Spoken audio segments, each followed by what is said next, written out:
Good afternoon, everybody. Success seems like a rather fresh idea. So we've heard about saturation in Dubai, we've heard about the crunch in the casual dining sector in London, and all the fallout from that, which we have not seen the end of yet. Here is a success story, a relatively small business that we built up in central London over the last 5 years.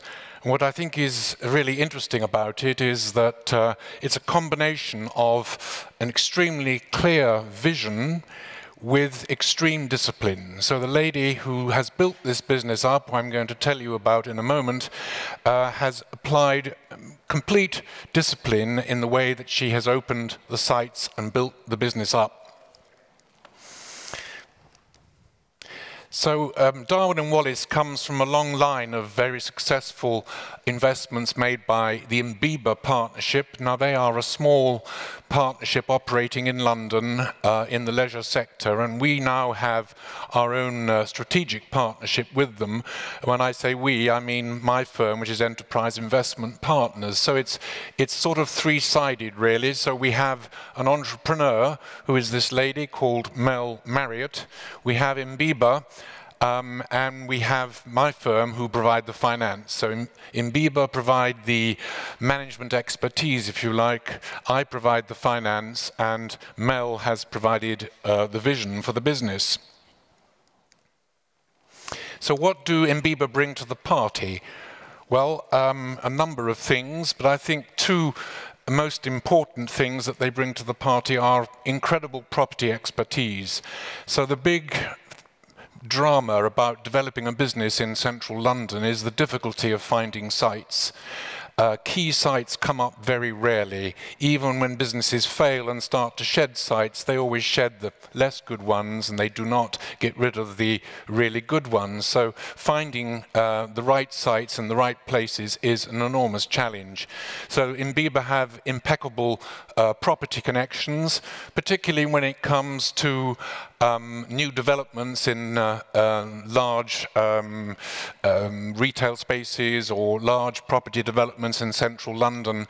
Very often the developer is looking for a high quality food and beverage operation on the street level in order to improve the rentability of the offices, maybe above. So they're looking for quality operation, and so usually they pick up the phone to Imbiba, and one phone call lets the space. So these really good sites, they never come onto the open market, which I think is particularly important a point. Imbiba also have absolutely fantastic management controls. They're all over the business every day, every week. They're looking at the numbers, so incredible financial controls. They have got themselves a fantastic track record. I'll tell you about that a bit more in a second. This business, Darwin and Wallace, was actually the first venture after Drake and Morgan. You probably met Gillian McLean this week. She's the MD of Drake and Morgan. She still is. But that was refinanced back in 2013 very successfully for the investors that went into that. So this was is the next one up, if you like, and is probably going to exit within the next 12 months. Just one small point to note, which is that both my firm, me and my business partner, and the Imbiba partners, we all put our own money into these businesses, so our necks are on the line, so I think that's a really important point. A tiny word about my own business. It's a small boutique. I used to be in a big city firm, and I set up this business in 2011, carrying on doing the same thing. We specialize in the tax-efficient sector, so that's things like the Enterprise Investment Scheme, EIS, the SEED EIS scheme, business relief, etc. So it's a three-part process, if you like, to make it really simple. We raise the money on the one hand, we invest the money on a discretionary basis into a series of businesses, and then we exit the money. So we're all over the management of the business. We get involved in the operational aspects of the business on a weekly, monthly basis. We're not just in leisure and hospitality, we're also in other sectors like renewable energy, media, technology, and food and drink. Let's move on to talk about this concept. This is the lady concerned. She's called Mel. She's been in the leisure industry for well over 20 years. She spent many years in a business called All Bar One, which I expect many of you will know. Those who live in London, or even those who have visited London, it's been a very famous high street bar brand for a long time. Anyway, Mel's vision for this business was to create a modern interpretation of a London pub. So she said, London is full of really crummy old dilapidated pubs that need a really good makeover, and this business is all about completely new innovation in terms of design, interior, food and drink, all-day offering. So it's a reinterpretation of the idea of a London pub. There's a mantra there which you can see on the screen, which is part of Mel's famous words: look beyond the obvious, work harder than the rest, and surround yourself with the things you love. The Darwin and Wallace strategy consists in opening sites in one of the many villages in London. So in Bieber have got this huge wall chart in their office, and they have segmented London into 57 villages. Well, we all know that London is a series of villages, but I never knew it was as many as 57, but apparently it is. So it's a rollout of a concept which is going to be different in each of these places. So Mel's vision was to adapt the unit to the local circumstances. A flexible all-day menu with a 40-60 split, so more wet-led than food. Average spend around about £30 per person. Now, the original strategy was to open 7 sites over 5 years. 5 years is up, and we've only just opened 5. We're about to open the 6th. So it has taken slightly longer than we expected, and I'll come to that in more detail in a second. The target investor return is 2.5 times cash, so an investor puts in £1, and we are confidently trying to deliver at least £2.50 or £2.5 back for that £1, and that's before the benefit of any tax relief that the investor may well get. So Mel's concept is neighbourhood bars, but with a homely feel. So she wanted her units to be comfortable, to have lots of lounge areas, and to be more like somebody's home necessarily than a public place. I'm now going to take you through each of the openings that we've made in the last few years and show you some pictures and explain to you the different issues and the different branches. So you have to have a bit of a knowledge of London areas to understand all this. We opened the first unit in Pimlico, the second one in Clapham, Richmond, Chiswick, Battersea, and we're just now, any moment, about to open in Wimbledon, which I'm sure you've all heard of. So let's talk about Pimlico.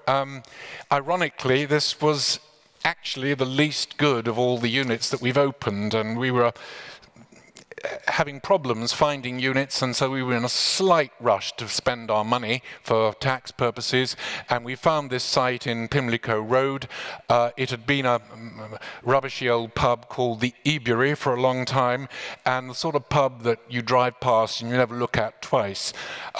Anyway, we took it. The lease was relatively inexpensive, and it's on 2 floors. The main floor is the street level. It's not an ideal site. It's got more vehicle traffic than foot traffic. However, Mel did a fantastic job at laying it out as a modern, open decor on the ground floor. And on the first floor, there is a function room which is highly flexible. It's used for anything from theatre-style business meetings to children's birthday parties. So, as I say, it was a slightly slow start. The business didn't take off until site number 2. Now, this was a site in Clapham, on Clapham Common, which used to be an old pub called The Frog. Well, I went down there with my business partner in about 2013, walked into this place, the sort of grungy London pub where your feet stick to the floor, and there were sort of different attempts at decor in different corners of this place, but it was clearly very undercapitalized. But it had a fantastic potential. We thought right on Clapham Common, which is a beautiful open space, on a corner, a street corner, and with, very importantly, an open terrace on the upper level. It would need to be completely gutted, which is in fact what we did. We acquired the lease relatively inexpensively, spent a lot of money on kitting it out, and there you've got pictures of it and pictures of the terrace upstairs, and the signs already of the home kind of loungy feel down in the bottom left. So a fireplace, sofas, things that remind you of home. Well, it opened in, I think, the early spring in 2013. 2014, sorry. It was a phenomenal success from day one. Clapham had never had anything like this before. It's a funny kind of semi-gentrified part of South London. Quite affluent people live there, but up till that point, they would never go out in Clapham. They would go out in Chelsea or the West End. But this was the turning point for this particular part of London. So it was mobbed from day one, and the business seriously took off. I mean, it's just outperformed consistently ever since. Moving on. Richmond. Now, this was a really interesting challenge. It was a huge site in the center of Richmond, but not on the main street, on a side street. But it didn't even have a proper frontage on the side street. It had a kind of side entrance, which is that yard you see in the middle picture. And when Mel went there, it was full of wheelie bins, that's to say refuse bins, and the local council were using it as a place to park the refuse bins. So she went along to Richmond Council and spent a long time actually saying to them, I will open an absolutely spectacular bar restaurant in this site, but you had to take those wheelie bins away. Well, they eventually did, but it took them a long time. We had a wonderful opening party there, and all the councillors from Richmond, they were all invited to the party, and they all came. So that, if you can imagine that courtyard full of wheelie bins and totally run down, it was a phenomenal transformation. Moving on, we now move to Chiswick, where I'm reliably informed one or two people here live. There again, you've got a lounge feeling, easy chairs. Now, this was interesting, this site, because it used to be an all-bar one site. So Mel had worked in this site a bit. She was vaguely acquainted with it. So she walked into the site, the agent took her in, and she said, is there any outdoor space? And the agent said, no, there's no outdoor space. And she said, are you sure? And the agent said, well, there's only actually a small kitchen yard at the back. She said, show me the kitchen yard.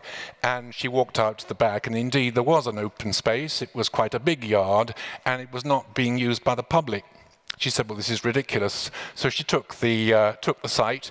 She turned the kitchen yard into a glamorous terrace, which you can see there in the picture. And she had to swivel the kitchen round. So a lot of money was spent in relocating the different parts of the branch. But in terms of design, openness, light, bright, it's absolutely spectacular. And Chiswick is an incredibly busy market. There's 65 going on 70 restaurants in Chiswick. How they all make money, God knows. I don't think they all do. This actually is in a very prime site. It used to be the old fire stations. It's a very big site, prime location in Chiswick, and it has traded spectacularly well ever since it opened. Now, next, moving on, is Battersea. It's Battersea Power Station, to be more precise. I don't know how many people know about this development. It's an absolutely huge development going on the south side of the Thames. It's totally refurbing the old power station and turning it into apartments, offices, retail, food and drink, the whole lot. It will even have its own tube station in 2.5 years' time.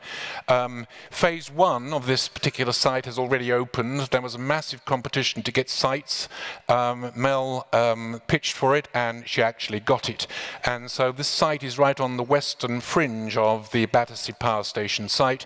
Long and thin, but they've done a magnificent job. It's got a wonderful retro feel next to the main railway line, which you don't hear because it's all completely sealed. Now, this was a new lease, of course, so no premium to pay. Finally, Wimbledon, I've got no visuals on that one because it hasn't opened yet, so Mel is extremely rigid. She said, you cannot show any pictures of this. This is about to open in about 3 weeks' time. It's going to be right next to the station in Wimbledon, which is a main line and an underground station. The inspiration, I'm told, is full of Danish hygge. Apologies for the Danish pronunciation, but that means coziness, apparently, and is a big new design idea. Very large external terrace, so external outside space in these London units is critical. And Mel said, after a long hunt for the perfect spot in Wimbledon, I'm delighted to have found this space at last. Moving on. I'm now talking to you about the financial performance. So this is a company. It's not a brand, so these sites are all called different things, and that's very, very critical part of the thing. It's not a brand, it is a series of separate units. A lot of time and attention has been taken in marketing them to the local community, and they've got names, but the names are usually the numbers of the street, so they're called number 1, number 32, and so on. But look at the financial performance. This is just looking over the last 3 years. The turnover is building spectacularly, really. In the current year to May 2018, we believe we'll easily get past £10 million, and the EBITDA, i.e. the profit, is going to be approaching £3 million. So those of you who are corporate financiers can do the maths, I'm sure, pretty easily. This is just a tiny biopic, if you like, on the track record of previous Inbiba businesses. If you work from the bottom of the slide upwards, they've returned 2.2, 2.3, 3.7 times cash, and Drake & Morgan, which exited in 2013, it returned 5.7 times cash to the original investors. So we came on the scene round about 2012, and so Darwin and Wallace is the first of the Inbiba businesses that we funded, and we're terribly proud to have been associated with them. So, wrapping up then, what is the achievement here? The achievement is a collection of quite outstanding sites in and around London. I think we have delivered and are delivering high style and central London glamour to suburban locations. So people who live in Wimbledon and Chiswick no longer have to go to the West End, they can have the West End experience on their doorstep. I think Mel has been brilliant at optimizing the space, at converting the wheelie bin yard into a glamorous terrace, and that's one of her great achievements is the use of the space and having the belief in being able to turn a space into something really wonderful. She's also specialized in sophisticated local social marketing, which has been highly successful. So focus on local entertainment, on opening parties, and so on and so forth. And numerous awards have been won. I think before I close, I'd just like to say that what is the moral of the story? What can we draw from this? And I think we can draw a number of things. Number one rule is do not pay too much for your sites. I think what's happened in the casual dining sector in the UK is that private equity money has been thrown at a lot of these brands who have been told to expand as fast as possible. And they've done that by, in some cases, taking sites that were not good enough, paying too much for them, and so on. So do not pay too much for sites. Do not be in too much of a rush to expand, and take time and trouble over each of your expansions, each of your new sites. So that, ladies and gentlemen, is Darwin and Wallace, and it's a success story. So we all need success in 2018. Thank you for your time and trouble.